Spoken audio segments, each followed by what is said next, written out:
Question number 140 20 metre છે એટલો ઊંચાઈવાળા સ્થાન પરથી એક પથ્થરને પડતો મૂકવામાં આવે છે અને એ પાણી સાથે અથડાય છે અને જે અથડાવાનો અવાજ જે છે એ એના કાન સુધી પહોંચે છે ત્યાં સુધીનો કુલ સમય આપણને 2.06 આપ્યો છે.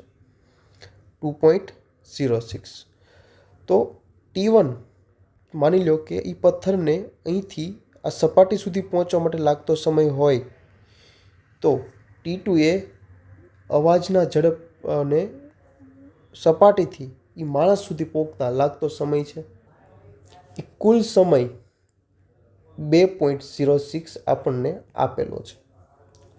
હવે જો હું D બરાબર V0t માઇનસ હાફ GT² નો યુઝ કરું તો D આપણને ખબર છે V0 0 છે, કારણ કે ફ્રી ફોલ થાય છે, મુક્ત પતન કરે છે.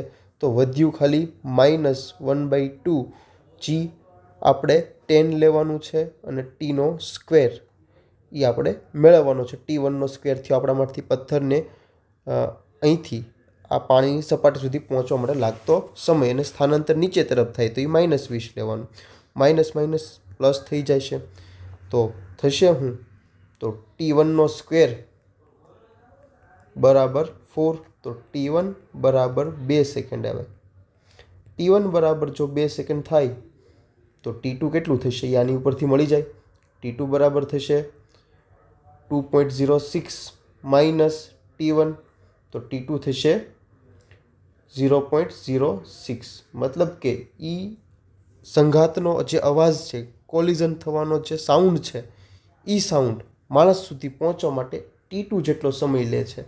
તો એ સાઉન્ડની વેલોસિટી ફાઇન્ડ આઉટ કરવી છે તો V = ડિસ્ટન્સ અપોન ટાઈમ થાય. ડિસ્ટન્સ તો 20 મીટર જ છે અને ટાઈમ છે એ આપણે મેળવ્યું છે, ફાઇન્ડ કર્યું છે કે 0.06 છે. તો 6 × 100 ઉપર જશે તો 2000/6 મતલબ કે 333.33 જેવું થશે. નિયરલી = 333 મીટર પર second. This is the answer. Okay.